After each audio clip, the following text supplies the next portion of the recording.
Welcome back into the Pick and Roll NBA podcast with Jet and Sap, presented by Full Press Coverage.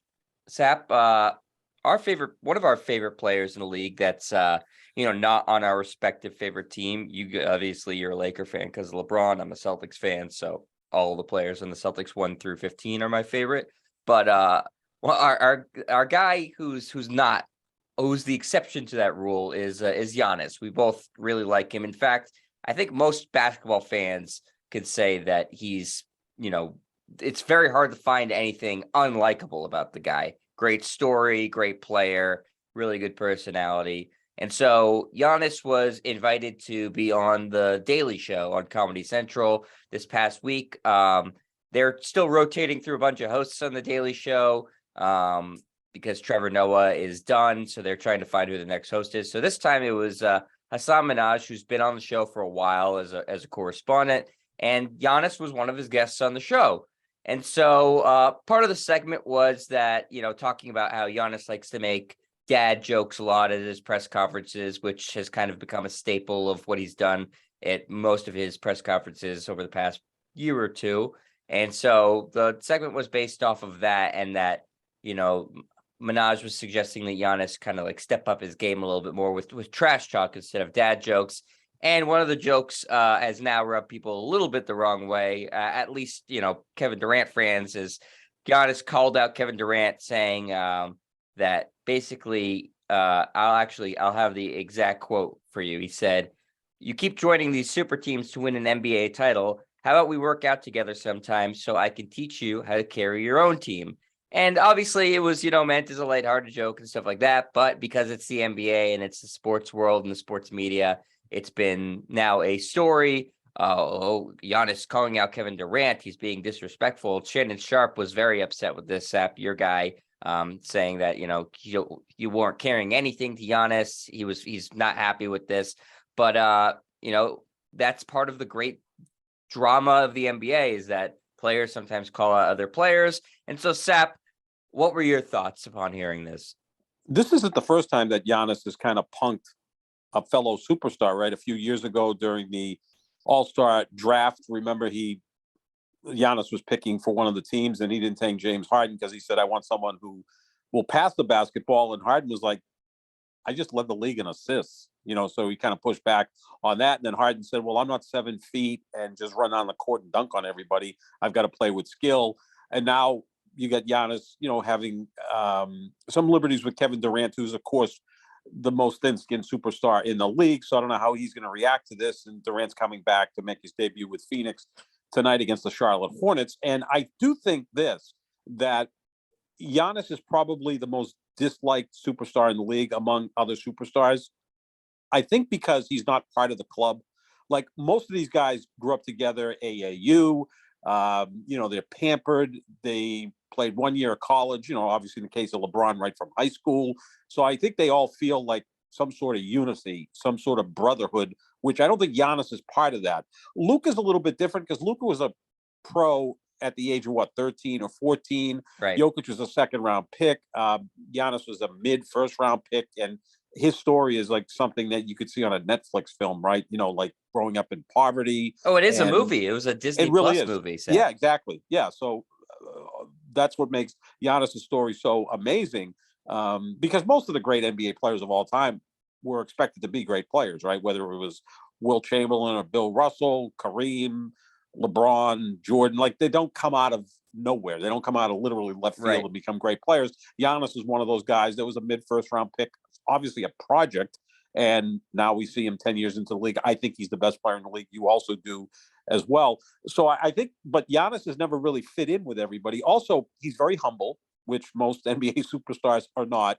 He plays hard like every minute of every game. He's not really much into load management. These are things that most of the superstars are into. So he's kind of the anti-superstar. Great movies that came out in the 70s had anti-heroes, Yeah. And I think Giannis, in some sense, is the anti-superstar in the way he plays and conducts himself. I think Joel Embiid is much better at this as far as being a trash talker. He's more natural at it.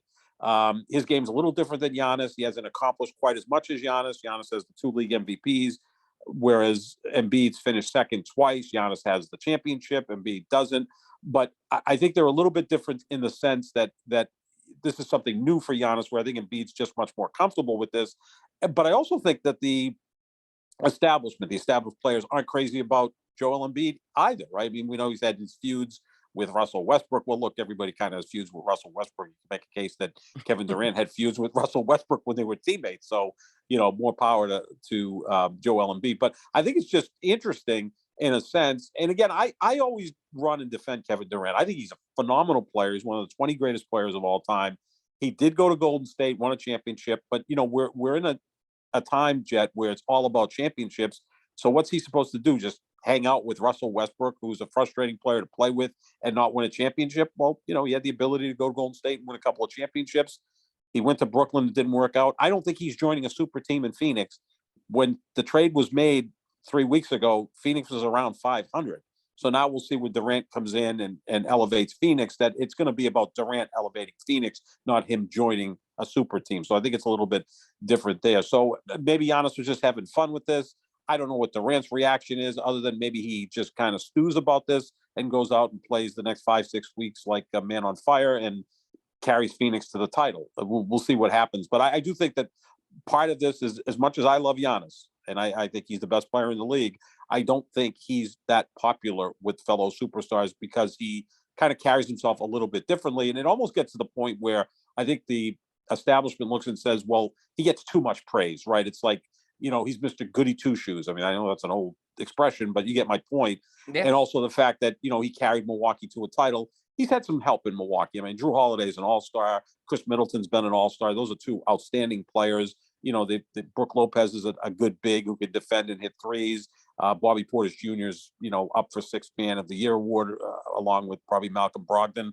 So, I mean, I think he's got good talent there. It's not like he's not dragging Milwaukee the way LeBron dragged Cleveland for most of his career with the Cavaliers, especially the first 7 years when he was in Cleveland. So I think some of the establishment just kind of pushes back a little bit against Giannis because of that. But look, this is what makes the NBA great when you have two of the top, 5-6 players, talking trash, or at least one of them talking trash, and we'll see what the reaction is from Kevin Durant. Yeah, I think this is the story that's sort of real, is exactly what you're saying, Sep, is that Giannis may not be super popular amongst other players. And I think the same thing goes for Nikola Jokic, who you mentioned. He was maybe going to be the last pick in that all-star draft, which, he's the 2-time reigning MVP. And he very well may win his third in the NBA in a row. And the players weren't taking him. So, I mean, that kind of includes Giannis as well, because he was the all-star captain.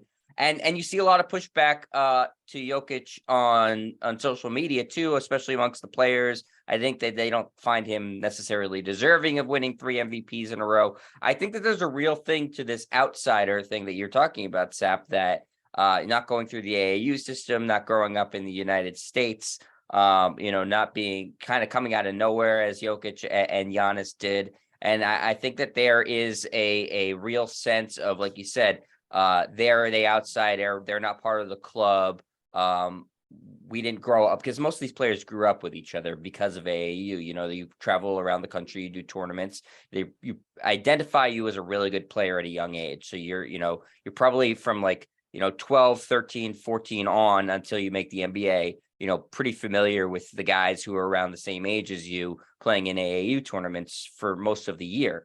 And so again, I think that outsider thing that Giannis and Jokic have is a legitimate story in the NBA, and that players can be petty at times. And I think that Giannis and Jokic aren't, and Embiid too, aren't necessarily the most popular guys. Now, Embiid, again, was a top 3 pick. He did go to high school in the U.S. for a bit. He went to Kansas for a year. So there's some element of, Embiid being a little bit part of the club, but still, he didn't grow up here. He didn't really play very long in the AAU system. But for Jokic and Giannis, I again, 2 guys you mentioned, Seth, don't really do the load management thing, don't miss very many games at all. And with the case of Giannis too, I think something that is also worth noting is how physical he plays, and NBA players don't really like to be bumped or elbowed or anything Mhm. like that. And especially now, and Giannis is sort of a throwback in that way. And so I don't think they really like playing against him because it's uncomfortable. So I think that the bigger story here is that exactly what you said, Sep, is that players sort of look at Giannis and Jokic and some of these European or African players as like, oh, they're not part of the club. We're going to treat them differently. And now I think you're starting to get a little bit of pushback from those guys saying, I'm just as good as you. I don't care that I didn't come through the AAU system. I'm not only just as good as you, actually, I'm better than you. And I think that that's a legitimate rivalry in the NBA now. I think the four best players in the league are all foreign born: Giannis, Jokic, Embiid, and Luka. To me, those are the four best players in the league right now. And look, Durant and Curry and Tatum and LeBron, they're right there as well. I mean, you could probably make a case for a dozen guys that are in that discussion, but those to me are the four best players. Heck, I think Jokic is going to win the MVP again this year. If he doesn't, it's probably going to be Embiid. If it's not Embiid, it's probably going to be Giannis. So it'll be, 5 years in a row of a foreign-born player winning the MVP. I think if you look at the four players, the closest to being part of the establishment is Joel Embiid, like you said, Jet, because he played high school basketball in the States, played 1 year at Kansas, the third overall pick. Took him a long time to get going because of the injury. So he's closest to the establishment. I would say that the next closest would be Luka, because he was a professional at such a young age. He feels a little bit more Americanized than, say, the other players because he is a trash talker. His game kind of translates a little bit. It's a little sexier than those other players. Jokic is probably next in line. He plays kind of an old man game. It feels like we're watching something from, I don't know, the 60s or whatever. He can barely jump over a phone book. I've got to come up with a new expression in that because no one has phone books anymore. He can't jump over a laptop. How's that sound? But the guy who's really from left field is Giannis, right? I mean, mid-first round pick, grew up in poverty, was selling trinkets on the streets in Athens. I mean, it's just like you said, it's a Disney movie, literally. So I think when they look at those four players, they're kind of looked at as outsiders. With, I think, Luka being the closest to being part of the establishment, along with Joel Embiid, whereas Jokic and Giannis more so outside the establishment. The other thing with Giannis, he plays so damn hard every night, and we know that's not the case in the NBA. So I think the players are like, tone it down a little bit, Giannis. You're making us look bad, right? That's always the case. It's almost like the student that sits in the front row, and every time the teacher calls on the students to answer a question, and that student puts his hand up and answers the question, the rest of the class is like, dude, calm down. You're making us look, like we're not into this. And I think that that's a little bit of pushback as well. Luckily for Giannis and Jokic, the players don't vote for the MVP. They did up until the late 70s, because I don't think those guys would win MVPs. No, I don't. I think it would be someone else. I mean, maybe LeBron would have 8 instead of 4, or, Durant would have several more, but depending on, the given season. Heck, I think somehow if Kyrie played 65 games, he'd he'd win probably an win it. MVP, Yeah. because the players love him. They Love him. love They him. give him defensive player of the year too. Sixth man somehow. They'd give him also coach of the year. Executive of the year. Yeah, because he's the guy that he's so skilled that I think players are impressed with skill. Giannis isn't the most skilled guy, right? No. I mean, when you watch him play, it's like massive amount of effort, athleticism, brute force. Brute force, right? It feels a little bit like Shaq or Wilt Chamberlain, who I know we're going to talk about in a few moments. But it's more of that. I've called him like a giant Russell Westbrook. Westbrook 6'3", Giannis 7 feet, but they both go out there and play hard. Giannis does it on the defensive end as well, where Westbrook takes his breaks on the defensive ends. But yeah, I think that it's a budding rivalry.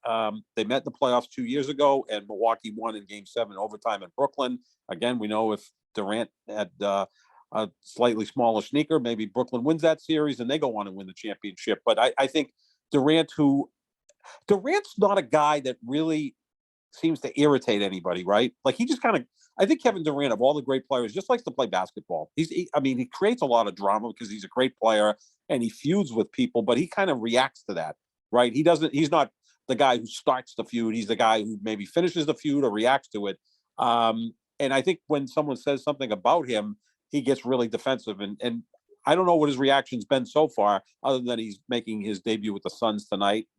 We'll see what happens and how good that team is. Yeah, Sap, just to kind of wrap it up, just to sort of hammer home our point here in terms of talking about the load management and how I think it's a very Americanized thing. Here's the past couple of years for Giannis. This year he's played 49 games. Last year 67. The year before was a shortened year, 61. Jokic 55 games this year. The year before 74. The year before he played in 72 out of 72. Kevin Durant has played 39 games this year, 55 the year before, 35 the year before. So and none the year before, obviously with the injuries. Yeah, and he's been injured, right? I mean, he's had pretty sizable injuries, right? The knee, the ankle, so the Achilles. I mean, he's had all sorts of problems. That's why I always back Jason Tatum. And I have my issues with Jason Tatum as a player. I think he's still got to grow up a little bit, be a better leader, be more consistent, get to the basket more, stop complaining to the officials. Those are all issues. But one thing I'll give Tatum, the guy shows up and wants to play every night. Heck, he's led the league in minutes played since the bubble. So I give him a lot of credit for that, where, you look at Kawhi Leonard. Was he involved in a double overtime game, a triple overtime game? I mean, he's going to need a month off after that, because he's the ultimate king of load management. But yeah, I think, and the other thing too, these 4 players that we talked about, they've all re-signed with their current teams, right? Like, I think the foreign players, when they get drafted, they're so appreciative of that they stay there. I mean, everyone was talking about Giannis, just play out your contract, go sign with the Lakers, Embiid could sign anywhere when he becomes a free agent. Obviously, Luka could, sign for any amount of money. All 4 of those guys have played for one team, and I think they may spend their entire career with one team. And there's been no buzz about it either. No. Like Jokic sort of quietly signed a contract extension. Giannis signed a contract extension, and none of them even visited other teams. There was no free agent sweepstakes or anything like that. And that probably pisses off the establishment because I think so. It's a league that is very mobile. Like Durant, okay, you thought he'd stay in Oklahoma City forever. No, I'll go to Golden State. I'll go to Brooklyn. And then after that doesn't work out, send me to Phoenix. Look at LeBron, the greatest player in the history of sport, in my opinion. He 2 stints in Cleveland, 1 in Miami, now the Lakers. And who knows, in 2 years, if Bronny gets drafted somewhere, LeBron's going to join him in Detroit or wherever. Chicago, pick a city in the NBA, Portland, whatever it may be. So yeah, it's a mobile league, except for these 4 players who seem very comfortable staying where they are, because I think they're appreciative of it because they come from a different background than the coddled superstars that come through AAU and spend 1 year in college. I mean, heck, just Jason Tatum went to Duke. Is there any more, regal program than that? No. So these guys come into the league, they feel they belong, they feel that they're entitled. These other players have to kind of earn their keep a little bit more. Luke is a little bit different, again, because he was a pro at 13, 14 years old. And he's already been a pro for a decade of his life. He's like half his life. Turning almost. 24. Yeah, I mean, I keep forgetting he's only 24. But Giannis, to me, is the extreme case. And again, I think he pushes back a little bit, and I think the establishment pushes back against him. It's like he makes them look bad sometimes. Yeah, I know. I think that's exactly what's going on, and why this is sort of every year that Giannis and Jokic continue, and Embiid and Luka continue to dominate the NBA. I think it really irritates a lot of these other players. And every year that goes by further that another foreign-born player wins an MVP, which is gonna happen this year, like you said. If it's not Jokic three-peating this year, it's gonna be Giannis or it's gonna be Embiid. It's not. I don't think Tatum is going to win it this year. I mean, I'd love him to, but if I was voting for the MVP, I wouldn't vote for him to win it. I mean, I think he's done a lot of great things. I think he's vaulted himself into arguably a top 5 player, but still, though, it's going to be a foreign-born player who wins MVP again. And I think that the players are starting to get really irritated with that. The top 4 finishers in MVP voting, unless something changes over the final month and a half, in some order will be Jokic, Giannis, Embiid, and Luka.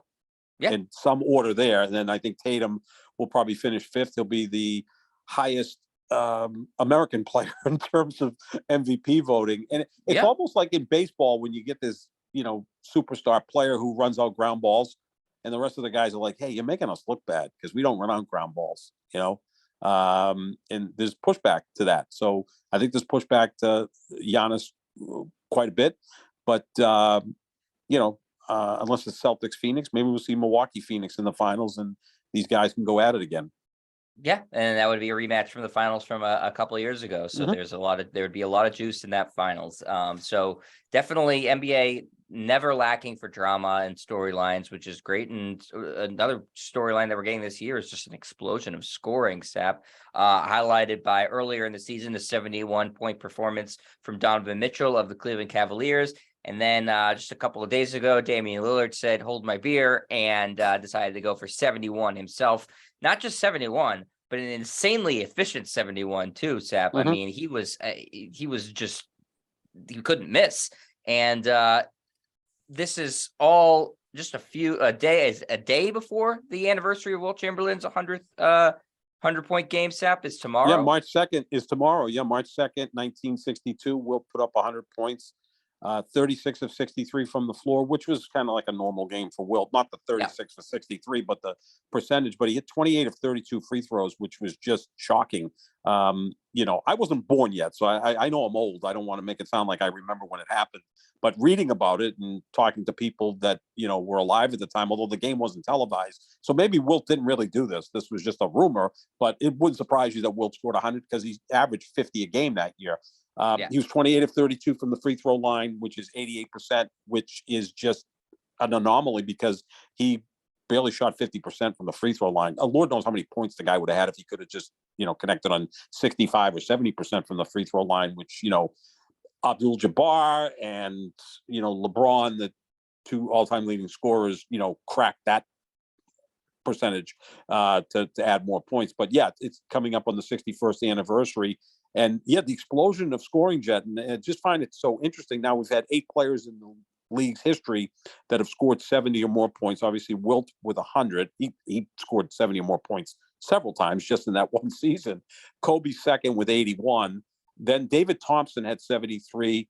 Elgin Baylor, David Robinson, both with 71. And this year, as you said, Damian Lillard and Donovan Mitchell with 71, and a few seasons ago, Devin Booker with 70. So those are the 8 guys. It's just an eclectic group too, right? Because Damian Lillard's maybe 6'2", Donovan Mitchell 6'1". Yeah. For guys that size to put up those points is impressive. And again, the prevalence of 3-point shooting has helped. When obviously Elgin Baylor didn't have a 3-point shot, certainly Wilt didn't have it, and nor would he have taken any. Kobe was a very mediocre 3-point shooter. David Thompson did have the 3-point shot available, but it just wasn't a big deal. No, actually, he didn't. When he scored a 73, the 3-point shot wasn't in the league yet.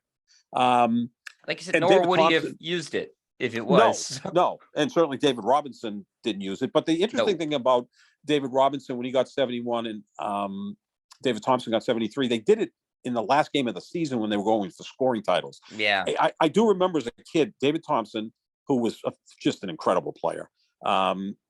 He got 73, and then George Gervin got 68 to win the scoring title. And I think David Robinson had 71 to win the scoring title in 93, 94. So it's just this eclectic group. Obviously, Wilt having 100 and doing all those things, and Kobe, who was just a volume scorer, obviously, is impressive. But what Lillard did the other night, he did it in 39 minutes at, like I said, 6'2", maybe, Yeah, he had 41 at halftime, I think. Yeah. Very efficient, like you said. And Mitchell had an efficient night early in the year to get to 71. And you look at the history of the and league, they won, by the way. Both those teams won. That's important. Booker that's didn't win. thing. Yeah, Booker didn't win. Booker didn't win. And it was a lot of garbage time, and the Celtics were in complete control of that game. It's just interesting. A lot of these scoring marks have come against the Celtics, not necessarily in the regular season. Booker scoring 70 against the Celtics 6 seasons ago. The 2 all-time leading playoff scorers, Michael Jordan at 63 in 1986, and Elgin Baylor had 61 back in the 60s. So they're 1 and 2. Jordan at 63, Baylor had 61. Those are the 2 highest scoring games in playoff history, both against the Celtics. I always push back a little bit because, again, I'm the LeBron guy. Jordan had the 63, and I was there for the game. I was covering the game for ESPN, and it was in double overtime. So he had 63 in double overtime. Baylor scored 61 in straight regulation. So, there's that. I just want to kind of put that out there. The Jordan 63 seems very, very ripe to be broken in the NBA in terms of the playoff. I think so, yeah. High. Who's third in playoff single game? I was just doing some research before the podcast. Is Donovan Mitchell. Like, talk about a guy who, again, has had a 71-point regular season game. He had 57 in the playoffs a few years ago, I think during the bubble. It was that wasn't he going back and forth with Jamal Murray in that game, or Exactly. was it a different game? They were both No, going. I think was Jamal Murray put up 50 in that game he had as well. 50. Yeah. Yeah. So I would think that could be broken. Like, Yeah, but by who, I don't know. Could Giannis do it if he's hot from the perimeter, he's driving to the basket, and then he's hitting his free throws? He kind of needs the perfect storm to do that. Donovan But I Mitchell's going to be in the playoffs this year. He could go for it this year. Tatum could be a guy, Tatum could right? do it. I mean, sure. Yeah. It's pretty amazing. It is, Sap. It's only 60 players that have scored 60 or more points on more than one occasion. Elgin Baylor 3 times, James Harden 4, Michael Jordan 4, and Kobe Bryant 6, and Damian Lillard's at 5. And then the top guy you can just throw out is Wilt Chamberlain, who did it 32 times. So just like with the Wilt numbers, you could just throw out the Wilt numbers. Nobody's gonna catch those sort of things. It's crazy. It's video game numbers. It's impossible to even try. But since tomorrow is the anniversary and there's been a scoring explosion, it's been a common topic on social media and sports shows and stuff like that, is that 100-point game that seemed completely unattainable. And suddenly, because of the rise of 3-point shooting and this rise of crazy scoring nights, is it suddenly can people say, I could go get 100 in the game? I am curious what you think, Sap. For me, 71 is still a ways off from 100. So I still don't think so. But it's the fact that it's even a conversation is interesting.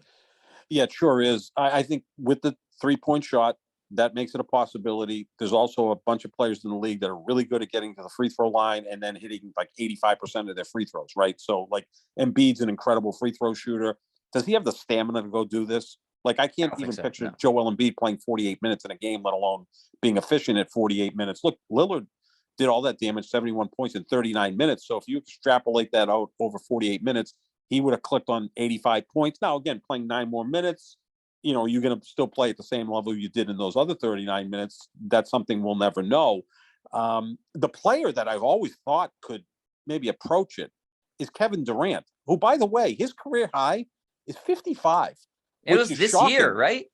I think it was this year. Yeah, 55. Now, there's a guy who, again, I've said this a million times, most efficient, most varied, most versatile scorer I have ever seen, right?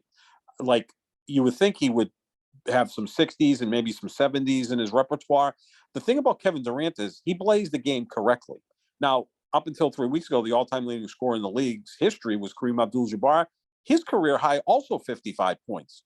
LeBron's career high, 61. The common denominator with LeBron, Kareem, and Kevin Durant, they all play the game correctly. I don't think they have the sociopathic tendencies to go out and score 75, 80 points like Kobe did. Like Kobe and Jordan were, I'll use a term we used years ago on the playground, Huns. Like, give me the ball, I'm going to shoot. Especially Kobe, more so than even Jordan. So they had that mentality. And Lillard sometimes has to be that way with Portland because he's the guy. But Durant, to me, is the guy that has the game that could do that. Because could you see Durant put up 50 shots in a game, hit 15 3-pointers, that gives you 45 points, connect on another, 15 2-point shots. Now you're up to 75 points, and then go to the line 20 times, and you're still short of 100. But he's so damn efficient. But is Kevin Durant going to put up 50 shots in a game? Probably not. First of all, with load management, he's not going to play 48 minutes. The coach is going to sit him down. The general manager is going to make it mandatory. He doesn't play the full 48 minutes. When Wilt scored 100, he played 48 minutes like every night. He averaged over 48 minutes a game that year because he played every minute of every game, including overtime. So I don't think it can be broken. The guy set up most to do it is Durant, but it's not going to happen. Steph Curry getting incredibly hot from 3, but is he going to go to the free throw line enough? The free throw shooting is important because it slows the game down. Massive. Right? Stops the clock. Yeah, you need to. Yeah, now, Lillard was 14 to 14 from the line. Right. That was a big part of it. Remember Giannis's huge game, game 6 against Phoenix in the finals when he cracked 50. He was 17 of 19 from the free throw line. He doesn't normally do that, but he's not going to get a lot of 3-point shots. It'd be tough for Giannis to do it. he's had a 50-point game when he played 30 minutes, which is nuts. I mean, that kind of goes out to about 80 points per 48 minutes. So, it's very interesting to see who could do it. I don't think it's ever going to get done, but Durant has the best skill set to do it, but I don't think he would. Yeah, Durant's career high in field goal attempts actually came last season. It was 37. Damian Lillard took 38 in that 71 point game the other night, just to give you an example. And I'm sure Lillard has taken more than that in a game. So, there's a Tap, are you having a party? Oh yeah, we always have parties. People Absolutely. are very excited about Wilt Chamberlain's scoring record. But listen, we're a day away from that. Yeah. Listen, I see why people are talking about it, because we've seen 2 71-point games this season. If you score 30, no one cares anymore. A lot of players are averaging 30. If you score 40, there's at least 2 players who score 40 every given night. 50 is still a huge deal. 60 obviously is like once in a blue moon, and now 70 is becoming the new 60, I guess. But again, that's 29 points, which is a very good scoring night off of 100. So, Damian Lillard is a whole other good game away from getting that 100-point mark. Same with Donovan Mitchell. So I don't think it can be done unless, like you said, somebody was just like maniacal and said to their teammates, F you, I'm taking a shot every single time up the court. And that's the only way it's going to get done, if it was like sort of like a Harlem Globetrotters type game. And I don't see players doing that.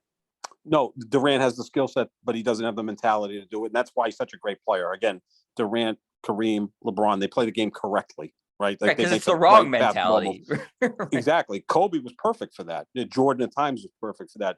Quick story time. So right now, we've still got 6 weeks left in the season. Almost 50 players have had at least one 40-point game this year, which just blows my mind. Like you said, it seems like 2-3 times a night someone's cracking 40 like it's, 25, 10 years ago. My favorite player growing up, in junior high, high school, even into college, was Marcus Johnson, not Magic Johnson. Marcus Johnson, great player for the Milwaukee Bucks. I think he's a Hall of Famer. He's not in yet. We'll get him in there someday. But he was a top 5 player for several years, a top 10 player for other years. I think his comp today would probably be Paul George, just a dynamite all-around player, right? A guy who could score from all different levels, not a great outside shooter, excellent passer, rebounder, defender, smart player. Again, a UCLA guy. They just were taught the right way to play basketball. His career high was 40. He did it once. And this is a guy, again, who was first team All-NBA once, second team All-NBA twice, was a top 5 or top 10 player for 6-7 years. Great player. 40 points once. Like every night we see guys cracking 40 that were like, who? Like, really? Guys that we barely ever heard of. Who's the guy in Brooklyn that had like 3 straight 40-point games? Oh, Cam Johnson. Cam Johnson. Or not Cam Johnson. Cam Thomas. Thank you. They have Cam Johnson now too, but yes, Cam Thomas. Cam Neely and Cam Newton. They like Cam. Not too far behind. Yeah. Kirk Cameron. He had like 3 straight 40-point games, right? Well, yeah. And okay, nice player. But again, this is even Bird, as great as Bird was, like his career high was 60, and he could have gone, 45 any night he wanted to. But you didn't see him score 40 all the time. He averaged 30, but he was always in the 32, 35-point range. It's consistent because you're playing with other great players. Now it's the mentality is go out and score, the prevalence of the 3-point shot, and then the ability to get the free throw line and then hit a very high percentage of free throws. I don't think it will get done, but there are guys out there who I think if they just put it in their mind on a given night could challenge it. To me, it's Kevin Durant, but again, they're not going to let him play 48 minutes. And again, that's just not the way he plays the game of basketball. And I think it's a compliment to him because he plays it correctly. Yeah, for a while, I thought the guy who, again, I don't think it's possible. For a guy who I thought had the best chance of getting, one of those astronomical games was James Harden, because he gets the free throw line so much. They've changed the rules on him, so he can't get to the free throw line as much as he did, which they should have, because it was getting comical, because he was just forcing dumb calls to be made, because that was the rule. And he was a great 3-point shooter. He's not as, he's still an excellent player, but not as good as he once was, and like I said, the rules have changed, so I don't think he could do it either. Again, people are saying, everybody on social media after that Damian Lillard, someone's going to break 100 points in our lifetime, someone's going to do it. I still really don't think so. I don't think people are realizing, like you said, the load management and the gap. It's a big gap, 71 to 100. It's not just a hop, skip, and a jump. It's another Herculean scoring effort after you're tired. Look how exhausted Lillard and Mitchell were at the end of their games. It's another 40%. So you've got to tack on 40% of what we've already done. We've seen Klay Thompson have 37 and a quarter. That to me is an amazing record. I mean, 37 and a quarter. That's 3 points per minute for 12 minutes. It's nearly impossible to pull off. Wilt was just so much bigger, stronger, more skilled than everybody. And he had a night where he hit his free throws. So, could Curry get really crazy from three and hit 20 of them? Okay, there's 60 points. Where does he get the other 40? Right. Is he going to be going to the line? Harden made a lot of sense because he could get to the free throw line and hit his free throws, and he could get really streaky from three. And again, there's a guy who averaged 37 a game a few years ago. If you can average 37 a game, you can double that and get to 74, 75 points. Maybe that's the gateway to 100, but I just don't see it happening. Kobe was the guy because of the mentality. Jordan was the guy because of the mentality. And obviously they both had the skill set to back it up. But we'll see maybe someone else before the end of the season crack 70. I mean, it's just I think Jason Tatum is a guy, or Luka. Those are two guys that they have the all around game. It's tough for Embiid and Giannis at times because of their sheer size, and that they're not going to be hitting a ton of threes, although Embiid can certainly hit them. But Tatum and Luka are the two guys that you think of could get really hot one night and crack 70. Going back to the before we wrap it up, our first topic where the players, are sort of pushing back on some of the foreign-born players. I don't think they would let them score, try to get to 100, nope. Giannis or Embiid. I think they would start, really clamping down on defense. Yep. I don't think it's, I think point. To with the Lillard and Mitchell stuff, some of the threes you look at just it was standing around defense because they're kind of like in awe of it. They're like, oh, wow, how many points can he score? And there's no way they would be like, okay, yeah, let's see how many points Giannis can score tonight. No, they just, you're right. They wouldn't do it. Great point. Yeah, because they're not part of that club. Good way to tie a bow on this. That's why we're pros, Sap. Well, we try to be. But that's going to do it for us here at the Pick and Roll NBA podcast with Jet and Sap. Thanks to Full Press Coverage. Check out their website. Lots of great articles, great podcasts, great everything there. So make sure you check them out. And make sure you check out our social medias at JohnSap25, at Jet Stryer. All great show updates and different polls and questions and all sorts of stuff like that. We'll be, we constantly are chatting on there. So make sure you check out the social medias. And we will be back soon with a new edition of the podcast as there's plenty to talk about as the race for the top record in the NBA is so tight. So we'll be talking about that, I'm sure, the rest of the season. And all sorts, who knows what drama will come tomorrow. That's what's so exciting about the NBA. So we'll be back later. Thanks for listening, everybody. We'll talk to you later. See ya.